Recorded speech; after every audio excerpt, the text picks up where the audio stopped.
This week, the CDC announced about 1 in 4 American adults, some 70 million of us, are fully vaccinated against COVID-19, and around a third of adults have received at least one dose. That news comes as all 50 states now have committed to opening vaccination to anyone 16 and older by next Monday. So as an increasingly vaccinated country heads back out into the world, should we have to prove we've received our shots? In our Sunday Focus, NBC political correspondent Ali Vitali looks into the idea of vaccine passports. You ready? A new pandemic flashpoint, vaccine passports. Proof that you've gotten the dose turning from a public health must to a potential fast track to doing just about anything. You know, there's been lots of questions. The government is not now, nor will we be supporting a system that requires Americans to carry a credential. The federal government may not be making it mandatory, but students returning to universities like Rutgers and Brown will need to show their vaccination records. The Miami Heat offering a vaccinated-only section for fans. And Norwegian Cruise Line became the first to say it'll require all passengers to prove they've been vaccinated, as the hard-hit cruise industry looks to return to the high seas. But back on land, the state with the busiest cruise ports saying not so fast. We're not doing vaccine passports in Florida. It's not necessary. You have a right to live your life in our society. Governors in several states saying no to a mandatory vaccine pass, citing civil liberties. Where do you think the public health and civil rights balance is with something like vaccine certificates? You do have a right to make decisions about yourself. You don't have a right to cause harm to others.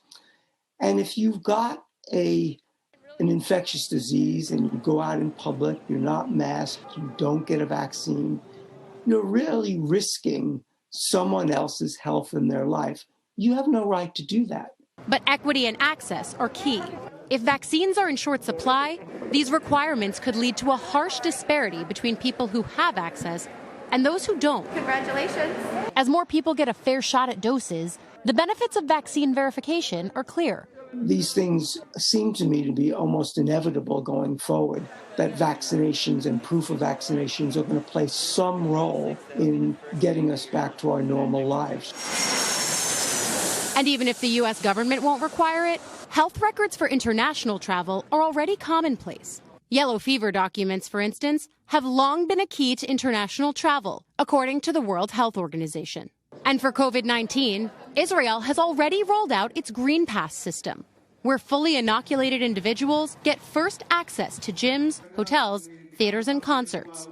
Back stateside, rising vaccinations and rising cases as Americans yearn to return to normal, unsure if vaccine passports are the right way to get them there. I don't think I'd be willing to do that.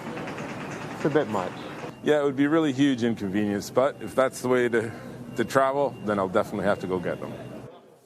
And Ali joins me now live. Ali, good morning. It's good to see you. As you say, some businesses, schools, workplaces will mandate vaccination to come back or to come inside, but there's no entity really, is there, overseeing or validating these passports? So is there concern about fraud? It's a great question, Willie. Those little 3x4 cards you get after being vaccinated, I'm lucky enough to have mine right here. Scammers are actually starting to sell fakes. That's not only illegal, but it could present problems if vaccine passports require users to upload their vaccination cards. In New York State, the first to roll out a voluntary vaccine app, they are working with IBM to ensure a more secure experience for users. This app in New York means less fumbling for paperwork and hopefully quicker processing for things like travel or ticketed events. But effectiveness remains to be seen as security concerns are still being worked through. Willie? And as you say, part of the reason a state like Florida is banning vaccine passports. Ali, great report. Thanks so much. We appreciate it. Hey, thanks for watching our YouTube channel. Find your favorite recipes, celebrity interviews, uplifting stories, shop our favorite deals, and so much more with the Today app. Download it now.